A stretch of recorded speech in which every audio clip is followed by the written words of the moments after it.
शिवोऽहं शिवोऽहं शिवोऽहम्।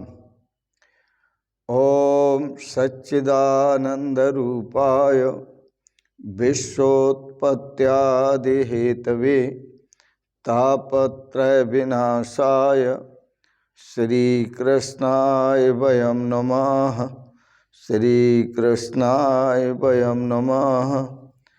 ॐ अखण्डानन्दबोधाय शिष्यसन्तापहारिणे सच्चिदानन्दरूपाय तस्मै श्रीगुरवे नमः। तस्मै श्रीगुरवे नमः। पूर्व प्रसंग में आप श्रवण कर रहे थे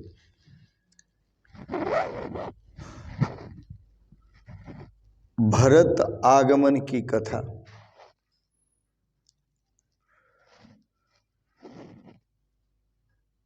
राम जी का वनवास हुआ, भरत को राजगद्दी देने के लिए, राज सिंहासन पर बिठाने के लिए अयोध्यावासी तैयार। भरत जी ने कहा, जिस राज सिंहासन पर परम तपस्वी परम तेजस्वी भगीरथ बैठते थे, मैं उस सिंहासन पर बैठने का अधिकारी नहीं हूं।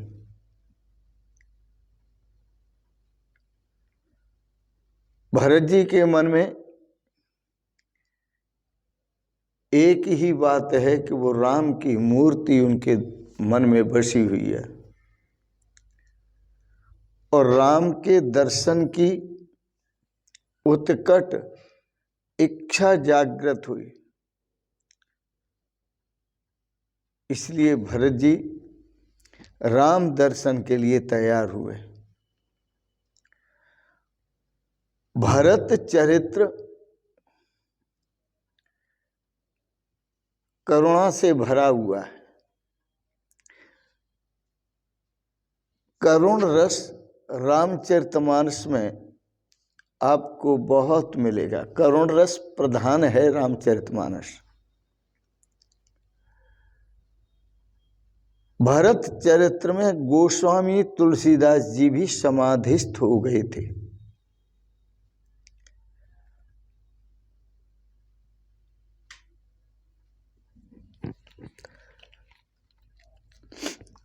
जिस सभा में बैठे हुए थे भरत जी,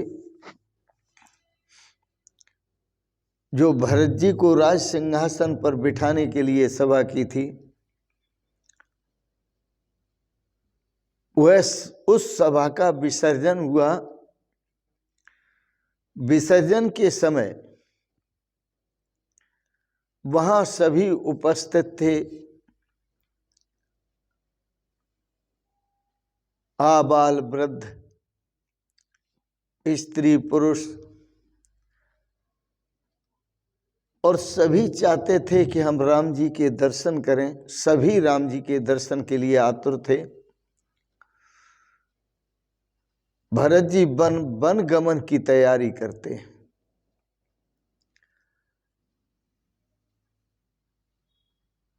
भरत जी को देखा, राम जी को मनाने के लिए भरत जी तैयार हो रहे हैं।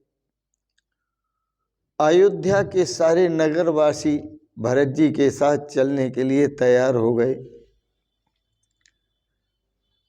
और विचार करने लगे, प्रातः काल का समय, यह कल कब होगा प्रातः काल, जो हम राम जी की ओर चलें, हम वन की ओर चलें।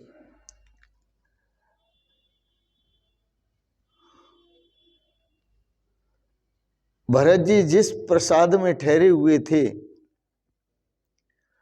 सुबह होते होते अयोध्या की भीड़ उमड़ पड़ी।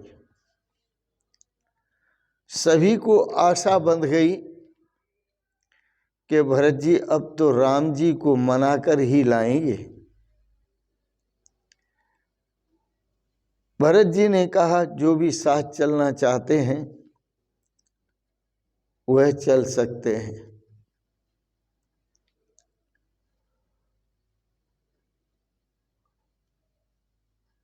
ऋषि वशिष्ठ और उनकी धर्म पत्नी अरुंधति वह रथ में विराजमान हुए।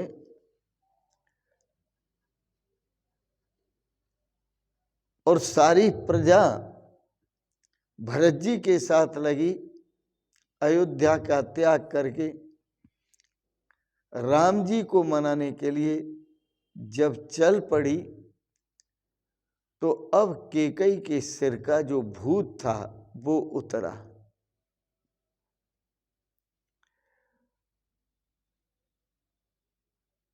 उसके सिर का भूत उतर चुका था, क्योंकि राम के दर्शन के लिए सभी आतुर थे।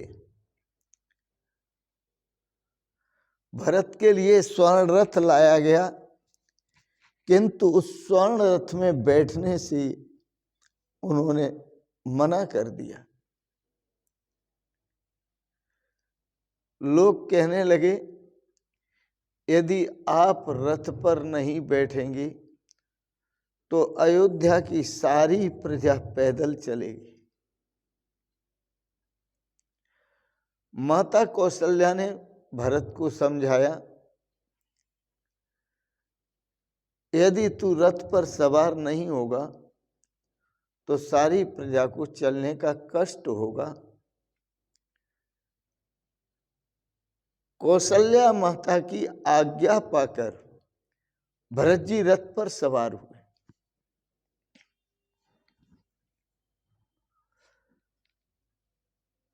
भरत आदि सभी श्रृंगवेरपुर के निकट आए तो गुह को समाचार मिला। सेवकों ने समाचार दिया, भरत जी चतुरंगिणी सेना लेकर के राम जी की तरफ जा रहे हैं। गुहक ने सोचा, भरत सेना के साथ जा रहे हैं, इसका मतलब तो कुछ और होता है। शायद वो अपने राज्य को निष्कंटक करना चाहते हैं। राम लक्ष्मण के लिए युद्ध करने के लिए जा रहे हैं, लेकिन गुहक ने विचार किया कि अगर ऐसा है तो मैं ऐसा होने नहीं दूंगा।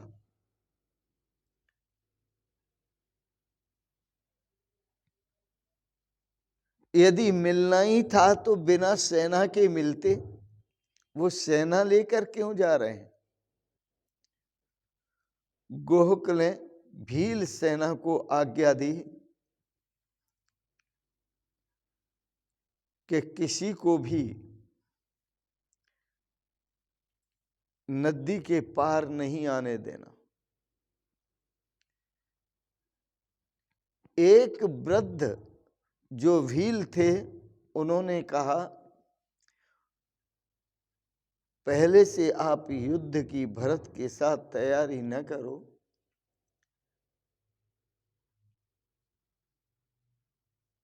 कुछ विचार करके उनका परीक्षण करके, परीक्षण करने के लिए विचार किया कैसे परीक्षण किया जाए। तो परीक्षण के लिए 3 प्रकार का भोजन। अब 3 प्रकार का भोजन, जिसमें परम सात्विक भोजन फलाहार, राजस भोजन मिष्ठान और तामस भोजन आप जानते ही हैं, जो तामसी लोग करते हैं। उस गुहक वृद्ध ने कहा, जल्दी झगड़ा नहीं करना है, पहले उनका परीक्षण करना है। वह भरत से मिलने आए, 3 प्रकार का प्रसाद लेकर आए। सबसे आगे वशिष्ठ जी का रथ था। गोहक ने और उनके सेवकों ने साष्टांग दंडवत प्रणाम किया भगवान वशिष्ठ को। वशिष्ठ जी ने भरत से कहा, यह गुख, यह जो गोहक है, यह राम जी का अंतरंग है।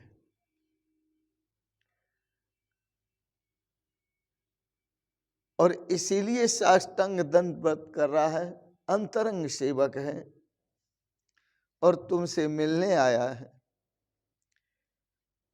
भरत की दृष्टि तो निर्गुण है, गुणातीत है। उन्हें सतोगुण, रजोगुण और तमोगुण, इन तीनों गुणों से कोई प्रयोजन नहीं है। उनकी दृष्टि तो राम जी पर है। इसलिए उस गोहक ने उनके पास जो भोजन रखा 3 प्रकार का, भरत जी ने उस भोजन पर दृष्टि भी नहीं डाली, क्योंकि भरत जी के मनोभाव का ये परीक्षण हो रहा है।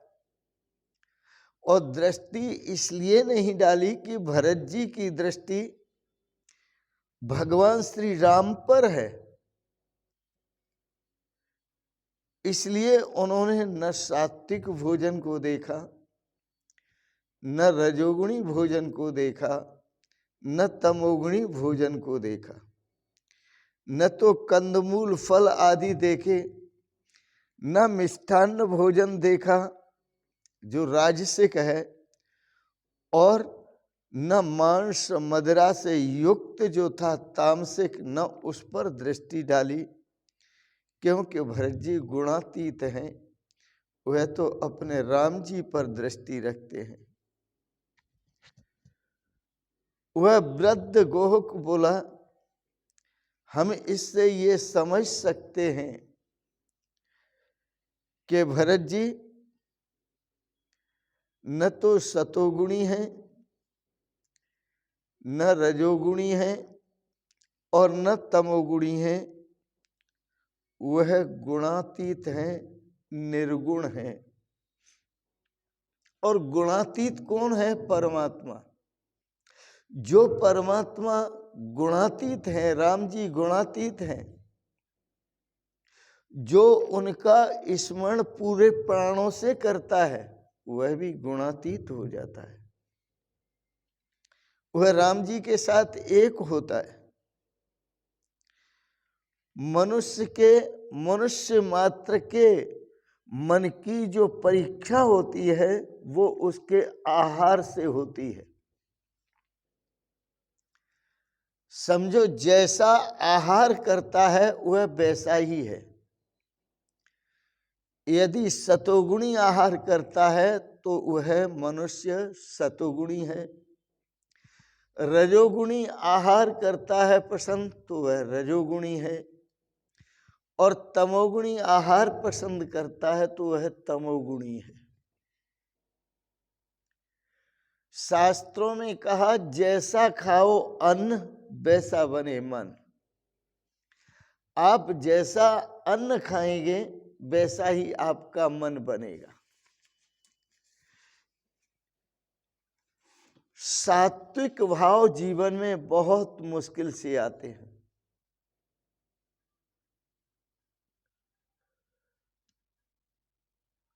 गोहक और उसके साथ आए हुए सभी उसके सैनिक आदि वृद्धजन भरत जी पर दृष्टि डालते हैं तो भरत जी की जो आवाज है वो एक ही भरत जी की आवाज सुनाई दे रही है उन्हें, राम राम राम राम। गोह को विश्वास हो गया कि भरत जी लड़ने नहीं जा रहे, भरत जी राम जी से मिलने जा रहे हैं। तो गुहक ने अपने भीलों को, जो भीलों का राजा गुहक था, उसने अपने भीलों को आज्ञा दी, भरत जी का स्वागत करो। भील लोगों ने भरत जी का तरह तरह से स्वागत किया।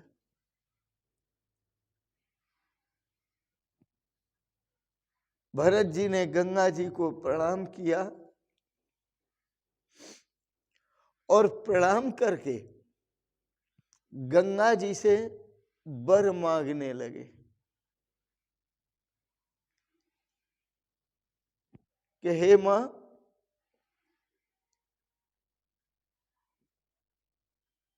मुझे भोग नहीं भगवान चाहिए।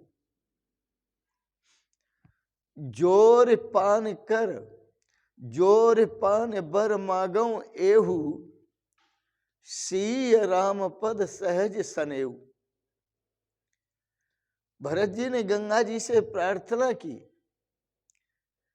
कि आज मैं कुछ मांग रहा हूं, आप मुझे दो। दोनों हाथ जोड़ करके मैं वर मांग रहा हूं आपसे कि निरंतर सीय राम पद सहज सनेऊ, मेरा जो प्रेम हो वह भगवान सीताराम जी के चरण कमलों में हो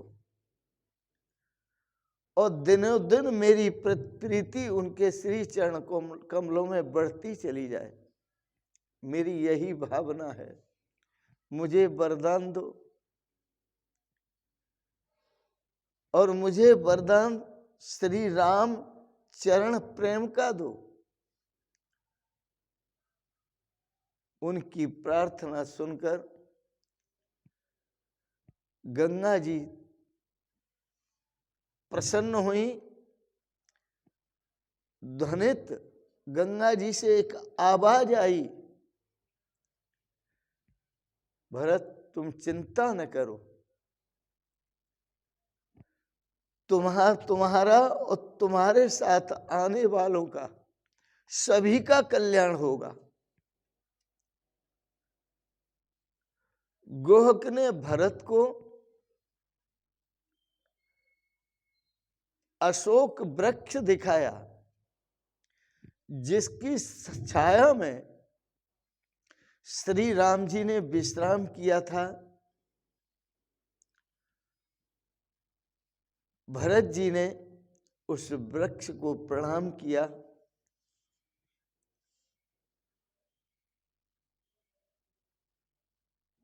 गुहक ने कहा, इसके नीचे जो दर्भ सैया बिछी हुई है, कुश की सैया, इसी पर भगवान श्री राम ने विश्राम किया था। राम सीता ने इसी पर विश्राम किया था। भरत जी के तो आंसू आ गए।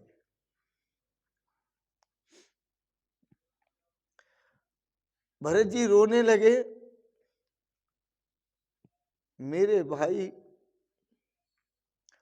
और भाभी को कितना कष्ट सहना पड़ता है।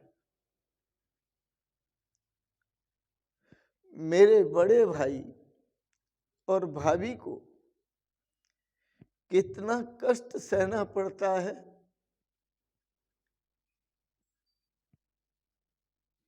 लेकिन कैकेयी को याद करके कहते हैं, कैकेयी इस सब का और कष्टों का जो कारण है वो मैं ही हूं। यदि मैं तेरी कोख से नहीं जन्मता तो आज ये वन में तरह तरह के कष्ट राम सीता को नहीं मिलते। सारी रात सभी ने वहां विश्राम किया। जब प्रभात हुआ तो भरत जी कहने लगे, अब यहां से पैदल चलेंगे, क्योंकि मेरे प्रभु राम भी यहां से पैदल ही गए थे, इसलिए मैं भी पैदल चलूंगा। बेशक आप रथ आगे ले चलो। आगे आगे सभी रथ चलने लगे, पीछे पीछे भरत शत्रुघ्न गोहकरास पैदल चलने लगे। भरत की दशा बड़ी करुणाजनक है। वो राम जी से एक क्षण भी विरत नहीं होते।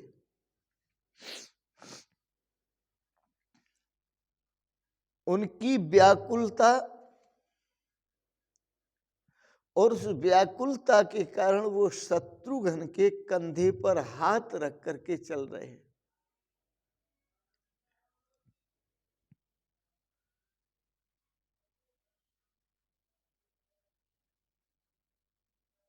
धन्य है भरत को पिताजी से प्राप्त राज्य अस्वीकार कर दिया। बड़े भाई को मनाने के लिए जा रहे हैं। भरत की भक्ति दास्य भक्ति है। वो अपने को न राजपुत्र समझते हैं न राजा समझते हैं। वो अपने आप को श्री राम जी के चरणों का दास समझते हैं। उनके जैसा बड़भागी भला कौन होगा।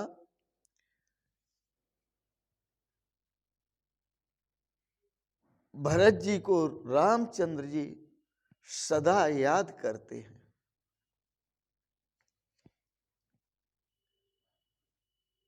जग जप राम, राम जप जेहि। सारी दुनिया राम जी का जप करती है, राम जी का भजन करती है, राम जी को याद करती है, परंतु राम जी अपने छोटे भाई भरत को याद करते हैं। जग जप राम, सारा जग राम का भजन करता है, और राम जी भरत जी का भजन करते हैं, उनको याद करते हैं। भरत जी राम जी को याद करते हैं और राम जी भरत जी को याद करते हैं। यह प्रेम का प्रसंग है। प्रेमी आपस में परस्पर एक दूसरे को याद करते हैं। जिनका जो निर्मल प्रेम होता है, वो प्रेमी अपने प्रेमी से कभी अलग नहीं हो सकता। स्वयं जिसका ईश्वर स्मरण कर रहे हो, उसी की जो भक्ति है वो सच्ची भक्ति है। जीव ईश्वर को याद करे, यह तो एक साधारण बात है, परंतु ईश्वर जिस जीव को याद करे वो जीव धन्य है, उसकी भक्ति धन्य है।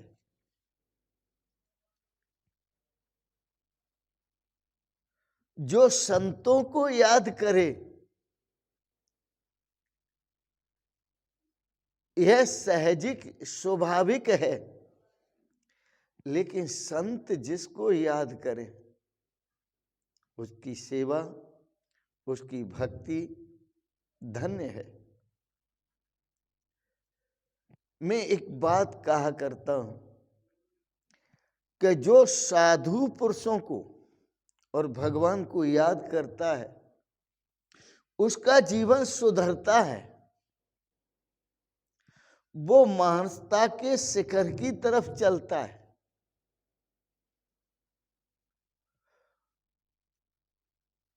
और जिसको साधु संत याद करें उसका जीवन भी सुधरता है। जो साधु संतों को याद करे उसका जीवन सुधरता है। और जो साधु संत जिन भक्तों को याद करें उनका जीवन भी सुधरता है। आप सोचेंगे साधु संतों का प्रसंग कहां से आ गया।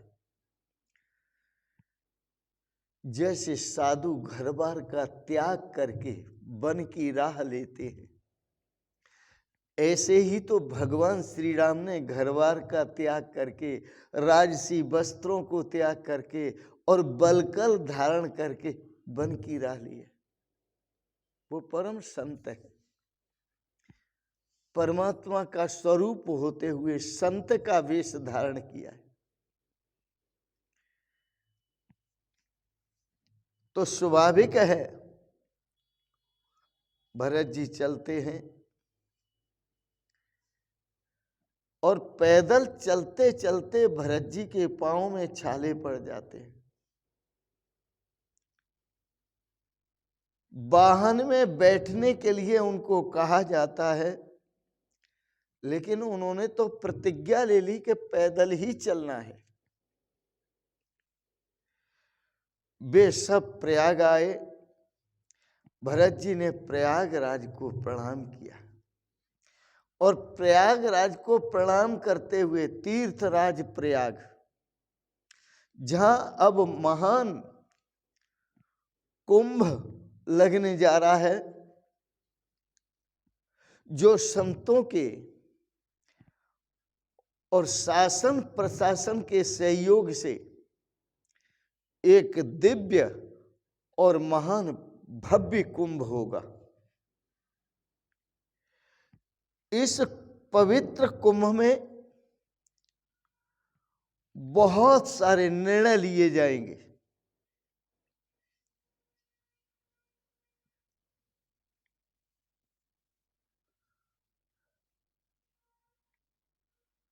भरत जी तीर्थराज प्रयाग से कहते हैं, प्रार्थना करते हुए कि मैं और तो कुछ नहीं चाहता,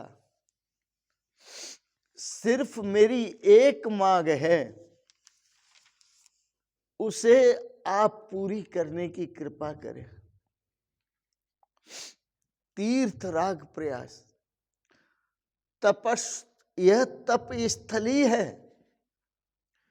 बड़े बड़े ऋषियों की, मुनियों की और गृहस्थ आश्रम में रहने वाले गृहस्थों की बड़े गजब की तपस्थली, महान तपस्थली है।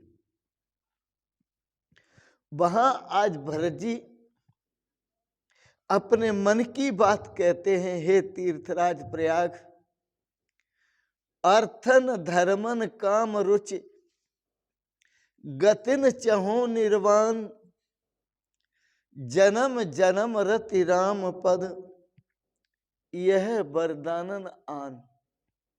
मैं आपसे वरदान मांग रहा हूं और वरदान ये, मैं अर्थ को नहीं चाहता, धर्म को भी नहीं चाहता,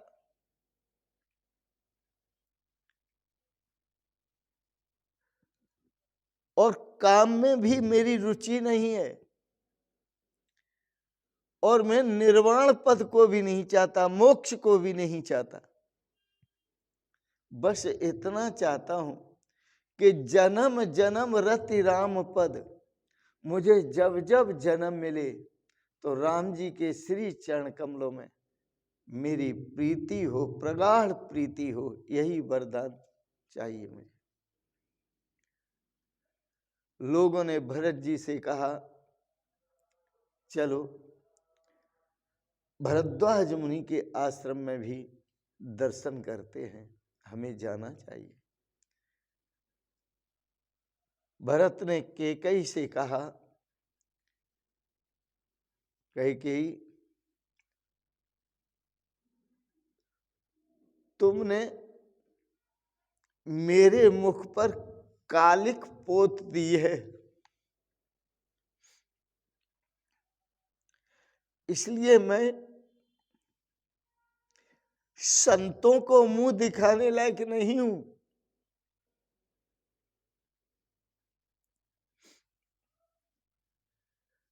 तीर्थ का तो नियम है कि जहां साधु संतों का संग न किया जाए तब तक तीर्थ में जाना और तीर्थ यात्रा फलवती नहीं होती। इसलिए साधु संतों का संग करना अनिवार्य है, सत्संग करना अनिवार्य है। कथा सुनना एक अलग बात है, संतों के साथ बैठना, सत्संग करना, उनके अमृत वचनों का श्रवण करना, यह दूसरी बात है। तो यह तीर्थ का नियम है कि तीर्थ में जाना तभी सफल होता है, कछुक काल करिए सत्संगा। संत महापुरुषों के चरणों में बैठ करके कुछ समय सत्संग करो। भरत जी भरद्वाज मुनि के आश्रम में आए।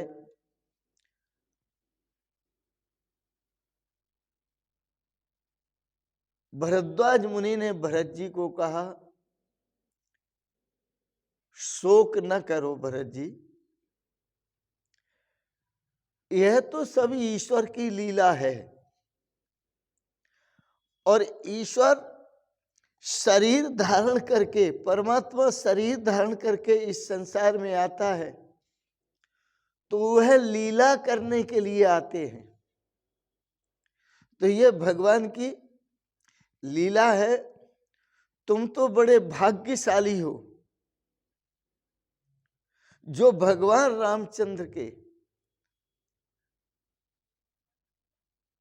चिंतन में डूबे हुए हो और तुम्हें प्रतिदिन भगवान राम भी याद करते हैं, प्रतिदिन याद करते हैं।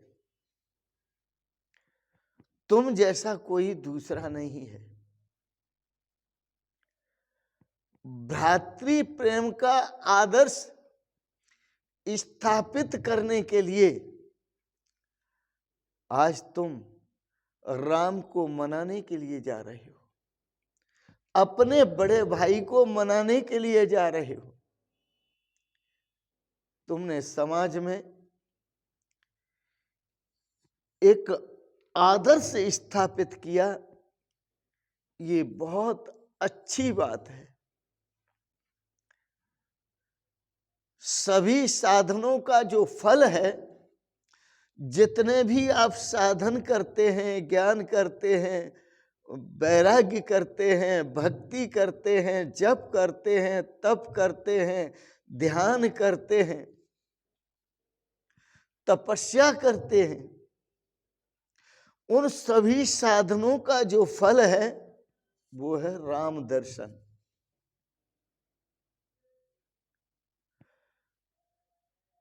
पर अब यहां सभी सोच रहे हैं कि सभी साधनों का फल तो राम दर्शन है, पर जो राम दर्शन का फल है वह क्या है?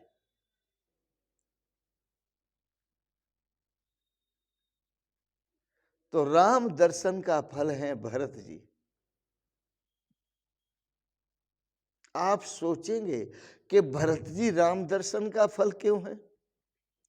भरत जी इसलिए राम दर्शन का फल है कि भरे पूरे राज्य को जो पिता ने दिया था उस राज्य को भी उन्होंने ठुकरा दिया और ये कह करके कि जिस राज्य गद्दी पर बैठे थे कभी परम तपस्वी तेजस्वी भगीरथ, जिनके तप प्रभाव से भगवान के चरणों का आश्रय छोड़कर गंगा जी भूमि पर आई थी, उस आसन पर बैठने का मैं अधिकारी नहीं हूं। तो राम दर्शन का फल है भरत, वेद कहता है त्यागे नैके न अमृतत्व मानसु। आप चाहते हैं अमृत प्राप्त करना और अमृत जैसा सुख प्राप्त करना, परंतु त्याग कुछ नहीं करना चाहते। ये संभव कैसे होगा? वेद कहता है त्यागी नहीं के अमृतत्व मानसु। एक त्याग ही ऐसा है जिसके द्वारा मानव अमृत तत्व की अनुभूति करता है। तो इस प्रकार से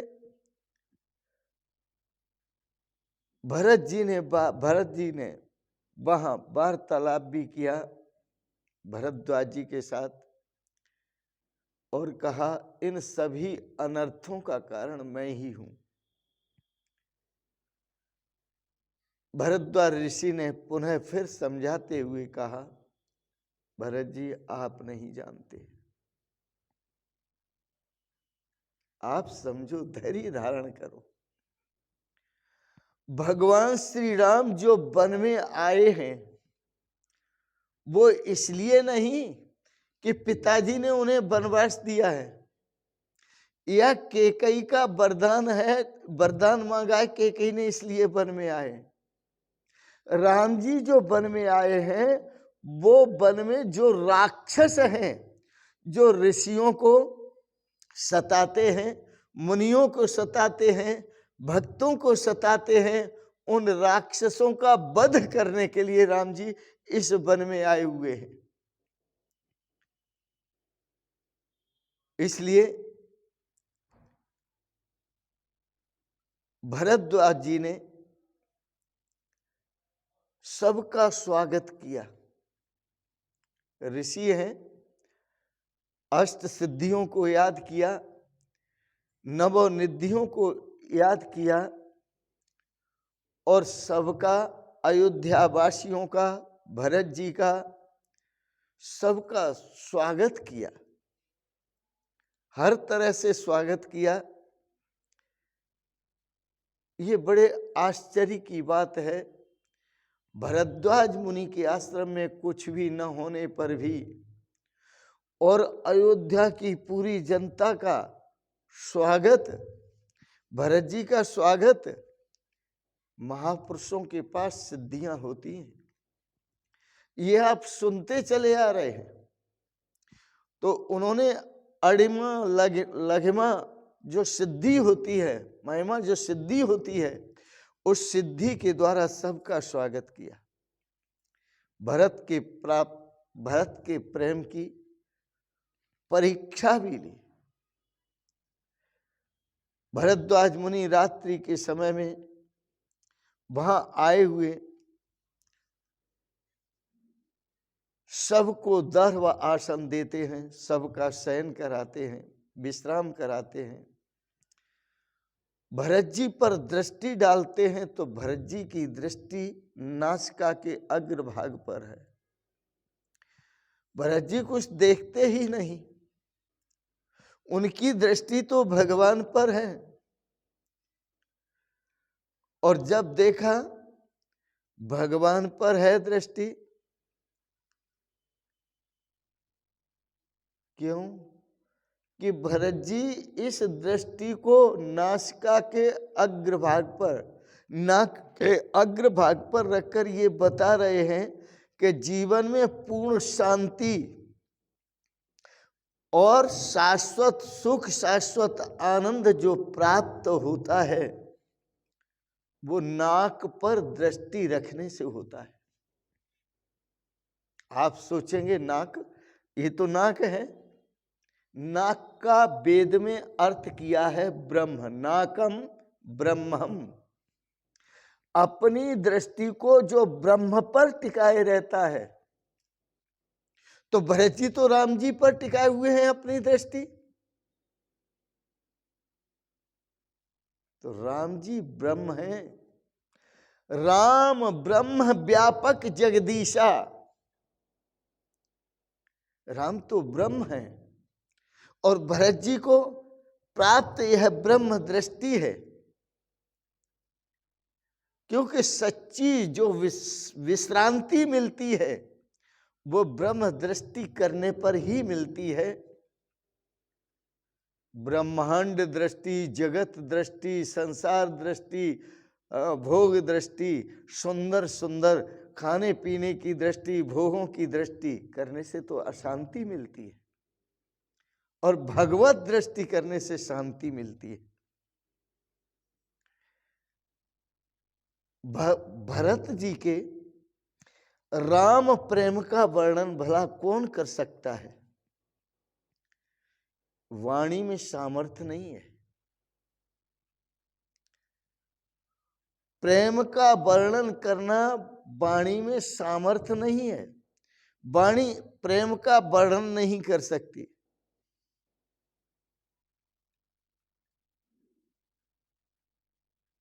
चक्रवाक और चकवी आपने सुना होगा, इनका परस्पर बहुत प्रेम होता है। वो साथ साथ रहते हैं, एक पिंजड़े में भी रखा जाए तो भी रहते हैं, लेकिन चकवा चकवी किसी भी वस्तु पर दृष्टि नहीं रखते, भोग विलास की किसी दृष्टि पर, किसी भी वस्तु पर। भरत जी का जीवन तो चक्रवाक की तरह है। भरत जी की दृष्टि भोग विलास की जितनी भी सामग्रियां हैं उन पर दृष्टि नहीं, उनकी तो भगवान पर दृष्टि है। जिसे भक्ति का रंग लग जाता है उसे सांसारिक भोग रोग, जितने भी भोग हैं संसार के, वो सब रोग के समान लगते हैं। जब तक यह सांसारिक भोग रोग के समान न लगे, मीठे लगे, तब तक समझना कि भक्ति का रंग चढ़ा नहीं है। और जब सांसारिक भोग रोग के समान लगने लगे, दुख के समान लगने लगे, तब समझना कि भक्ति का रंग चढ़ा है, अब चढ़ा है। लोग मानते हैं कि भक्ति करना बड़ा आसान है, लेकिन आसान नहीं है, बड़ा कठिन है। यह तो सिर का सौदा है।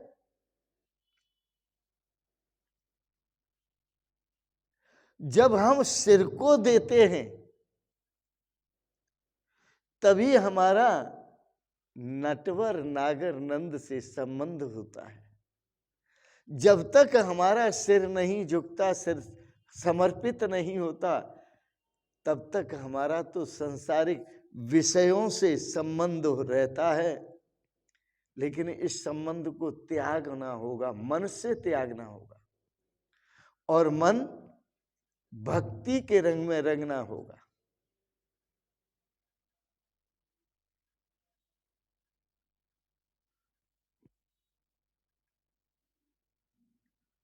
भगवान श्री राम कहाँ वास करते हैं तो आपने पूर्व प्रसंग में सुना।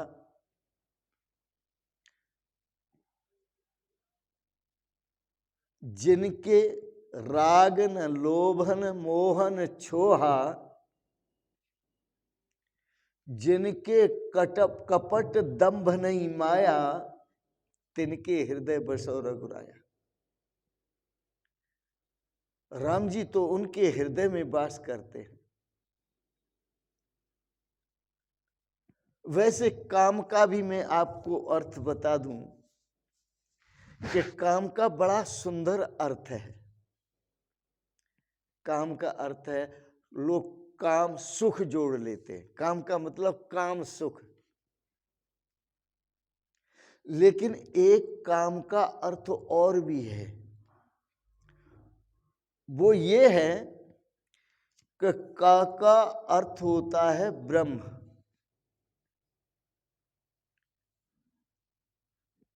क का अर्थ है ब्रह्म और आम का अर्थ है सच्चा। जो सच्चा सुख है, परमात्म सुख है, राम सुख है, राम के स्वरूप के आनंद का सुख है, वही सच्चा सुख है। काम का मतलब हुआ, एक काम का मतलब हुआ जो सच्चा सुख नहीं, और दूसरा मतलब हुआ कि वो जो सच्चा सुख नहीं है, जब वो बाहर हो जाता है तब हृदय के सिंहासन पर ठाकुर जी आकर के विराजते हैं, वही एक सच्चा सुख है। भरत जी, उनकी जो दृष्टि राम जी पर है, भरत का त्याग बड़ा उत्तम है, सबसे उत्तम है। अष्ट सिद्धियां नवोनिधियां भी उनके सामने थी, भरत ने उनकी तरफ नजर उठा के भी नहीं देखा। वैराग्य के बिना भक्ति दृढ़ नहीं होती, और वैराग्य नहीं है तो समझो भक्ति भी नहीं है। भरत को तो एक ही इच्छा है, राम दर्शन की। मोह लागी लगन हर दर्शन की। साधकों की वृत्ति भी ऐसी ही होनी चाहिए। बस भरत जी एक ही पुकार करते हैं, मेरे तो आधार, मेरे तो आधार सीताराम के चरणार बिंद, मेरे तो आधार सीताराम के चरणार बिंद, राम के चरणार बिंद, राम के चरणार बिंद, राम के चरणार बिंद, राम के चरणार बिंद, मेरे तो आधार सीताराम के चरणार बिंद, मेरे तो आधार सीताराम के चरणार बिंद। यह भागवत कथा का जो ज्ञान है वो वैराग्य से पुष्ट होता है। वैराग्य धारण करें और भगवान का याद करें, भगवान को याद करें और अपना आधार भगवान को समझें। जैसे भरत जी, हमको सभी कथाओं से शिक्षा मिलती है, दृष्टांतों से बहुत बड़ी शिक्षा मिलती है और हमारा जीवन सुधरता है। श्रीमद् भागवत में सभी दृष्टांत हैं, उसे अपना जीवन में घटा लेना है, यही सिद्धांत है। मेरे तो आधार सीताराम के चरणारविंद। आप भी इसी लगन में लगें, मेरे तो आधार सीताराम के चरणारविंद। और याद रखना, काम दोनों करना है, भक्ति भी करनी है। जो राम जी ने किए थे वो आपने भी करने हैं, जो भरत जी ने किए वो आपने भी किए करने। भरत जी ने काम, क्रोध, लोभ, मोह, अहंकार, मद, मत्सर सबको एक तरफ कर दिया और राम जी की शरण में चले। राम जी ने भरा पूरा पिता की आज्ञा से पूरा राज्य त्याग दिया, वन की ओर चले। भरत जी ने सबका परित्याग किया, काम, क्रोध, लोभ, मोह, अहंकार, मद, मत्सर, भरत जी के पास कुछ भी नहीं है। राम जी ने इन सभी का संहार किया, वन में जाकर। दूसरा अर्थ लें, ऋषि मुनियों को जो सताते थे उन राक्षसों का संहार किया। और दूसरा अर्थ ये लें कि जो हमारा अंतःकरण है, हृदय है, या जिस जीवन में शरीर में हम रह रहे हैं, यह शरीर ही एक वन है, इसमें राक्षस हैं, काम, क्रोध, लोभ, मोह, अहंकार, मद, मत्सर, ईर्षा, द्वेष आदि राम जी इनका संहार करते हैं। बिना वैराग्य के इनका संहार नहीं होता। और रहने वाले वन में जो ऋषि हैं, जब तक इन राक्षसों का संहार नहीं होता तब तक सुखी नहीं होते। मैं आपसे निवेदन करूंगा कि इन राक्षसों का जब संहार होगा तभी आप सुखी होंगे, तभी स्वस्थ होंगे, और तभी आप शाश्वत शांति का अनुभव कर सकेंगे, और तभी आप शाश्वत आनंद का और शाश्वत सुख का अनुभव कर सकेंगे, और अनंत शाश्वत सुख के सागर में डूबकर आनंद का अनुभव कर सकेंगे। इन शब्दों के साथ ही वाणी को विराम देता हूँ और भगवान से प्रार्थना करता हूँ, भगवान आपको सपरिवार सदा स्वस्थ और सुखी रखे। सपरिवार आपका मन भगवान के श्री चरण कमलों में लगा रहे। आप अपने जीवन में अपने श्रेय और सौभाग्य को प्राप्त करें। इन शब्दों के साथ ही आपको बहुत बहुत शुभकामनाएं, बहुत बहुत आशीर्वाद और बहुत बहुत प्रणाम प्रणाम प्रणाम। शिवोहम शिवोहम शिवोहम।